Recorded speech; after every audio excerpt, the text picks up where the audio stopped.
desaparecen en Oviedo. Nunca más aparecieron. Eso me lo contaba mi abuela materna, ¿no? Eran los Vicentín y Rufo, que los tenían allí, era un poco la cara del 34, ¿no? Junto a ellos estaba la de Gabriel Galán, también, ¿no? Con su bandera de la República en la esquina y demás.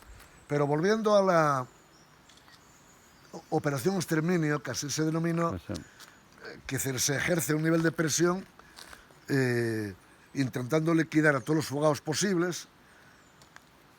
El pacto de Yalta a España bien mirado para otro lado, que decir, ingleses, franceses principalmente, y entonces aquí había barra libre para hacer el gobierno lo que le apeteciera, ¿no? Entonces, claro, una de ellas era liquidar la guerrilla como fuera. Claro. ¿Cómo se hace eso? Infiltrando personal. Los fugados aquí, como decía antes, desconfiaban mucho de la gente que llegaba. Y a la vez... y con razón, dicen que eran un poco los afrancesados, ¿no? Los afrancesados no saben muy bien qué habían hecho fuera. Muchos de ellos que vinieron aquí habían sido jefes del maquis franceses y creadores en muchos casos del maquis francés. Bueno, ahí hubo esa situación de desconfianza por una parte, en algunos casos. Se dieron otras circunstancias, por ejemplo, en el caso concreto de una playa que estos días se habla de ella, que se llama La Franca, que está en el oriente del todo de Asturias, en Ribadedeva. Ahí a un grupo amplio de fugados se le traslada que llega a un barco de Francia con cantidad de material de guerra, ¿no? Bazocas, metralletas, pistolas, todo este tipo de cosas para reforzar de nuevo la guerrilla. Hay un debate muy de fondo y hay una parte de gente que dice eso huele a trampa, eso huele a trampa, que sí, que no, que tal, o incluso amigos, Onofre, que te comentaba antes, de San Martín, Onofre y Aladino, incluso se enfaden entre ellos. Hay una parte que va a la Franca a coger el material que llegaba, la otra parte se queda y dice que no participa de eso ni para atrás, ¿no? Bueno, los que fueron a la Franca ahí quedaron. Claro. Había llegado un camión, llegaron con ellos, subieron los toldos, tenían una ametralladora emplazada y los barrieron allí, literalmente. No sé si mataron 11 guerrilleros en ese lugar, ¿no? Y eso era la operación exterminio, liquidar viviendas que eran apoyos logísticos en cuanto a comida, en cuanto a ayuda, en cuanto a curarlos de una herida, en cuanto a alguien que estuviera enfermo, pues poder tratarlo, de ahí un poco de caldo caliente, ese tipo de elementos. Pero claro, llegó un momento donde este personal ya tiró por la vía del medio y liquidaba ya fíos de los fugados, mujeres de los fugados, algunas también estaban fugadas, o los padres o lo que sea, ¿no? Uno de los núcleos guerrilleros importantes en Asturias son los que se llaman los hermanos Castillo, que no eran de la zona de Villaviciosa, ¿no? Y estos operaban más en la zona de costa que estos otros que estaban en el interior, cercanos a la minería y todo eso. Aquellos de zona de costa no tenían tanto apoyo logístico como los pegados a las cuencas mineras y todo esto. Por los Castillo llegaron preguntando por ellos lo que se denominaba la contrapartida. La contrapartida eran falangistas, requetés, guardias civiles, gente del ejército y moros. Muchos moros acampados, porque claro, toda esa etapa era una ocupación militar total, desde el 21 de octubre del 37.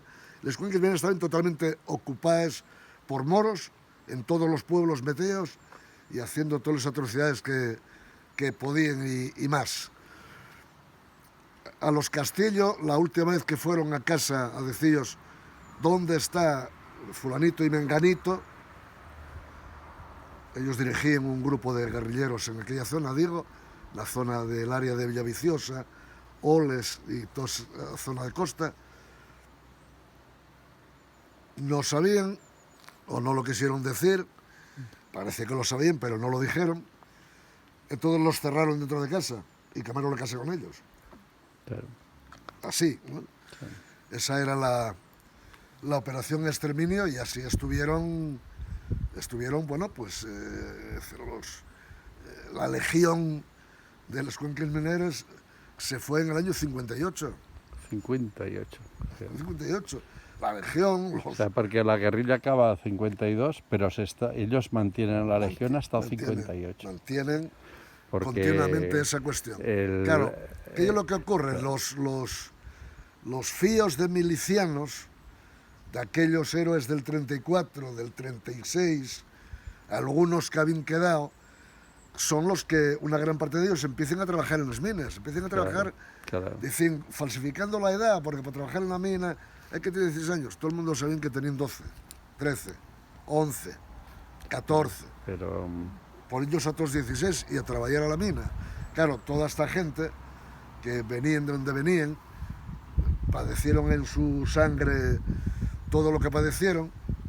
Claro, en el año 57 se produce una primera huelga en Asturias, en la minería. 57. El 57 se repite en el 58, que fue un poco el resurgir de nuevo del movimiento obrero en Asturias, ¿no? Claro. Claro, esa segunda huelga del 58, por el tema de salarios, porque en el vestuario había 2 cristales rotos, porque la puerta del vestuario cerraba mal, porque hoy no salió el sol, pero siempre estaban con alguna cuestión dando la tabarra al régimen, como fuera, ¿no? Ese tipo de situaciones son las que llevan en la Camocha a determinar crear una comisión. Crean una comisión, cogen a un falangista medianamente, bueno, medianamente no parecía mal paisano, tal, que trabajaba con ellos. Por tanto, había ganado la guerra también los cojones, ¿no? Trabajaba en la mina como un cabrón. No había ganado ninguna guerra, claro.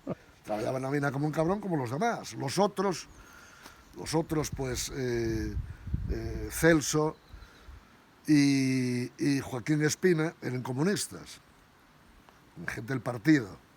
Entonces montaron una comisión, porque los delegados sindicales del sindicato vertical eran una pandilla mangantes que ni trabajaban, ni hacían absolutamente nada, y mucho menos ir a discutir con el capataz, claro.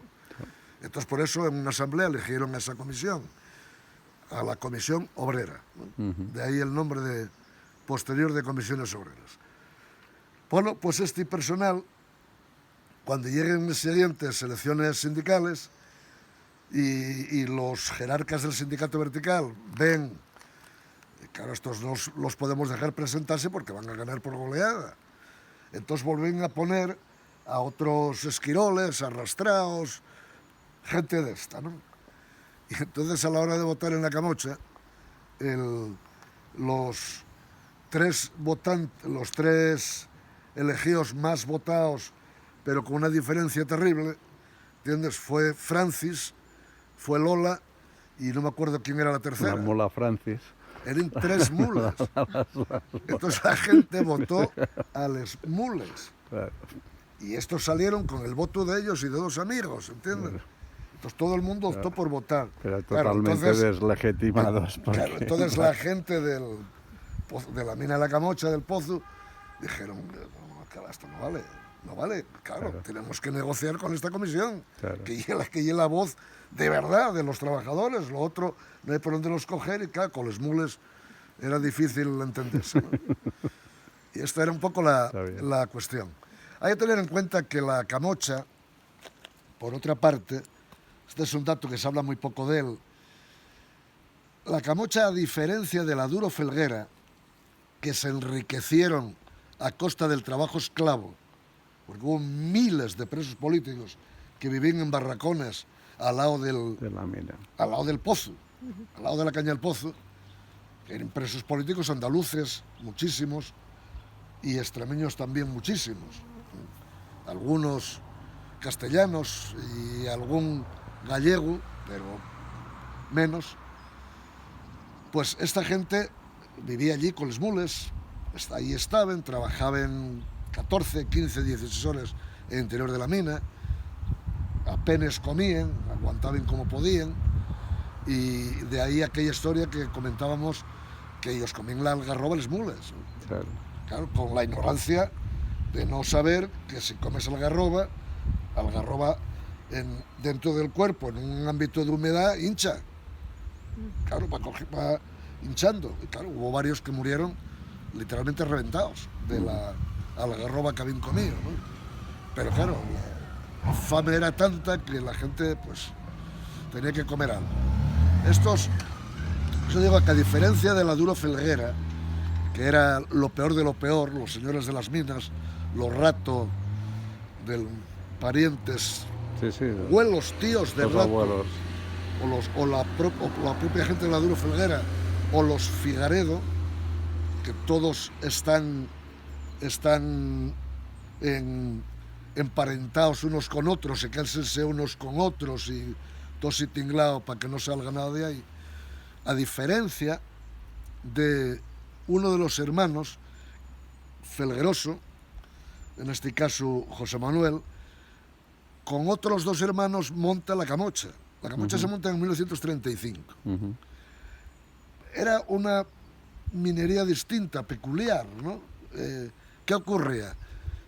Que ellos hacíanse los locos y acogían despedidos de la minería de aquí.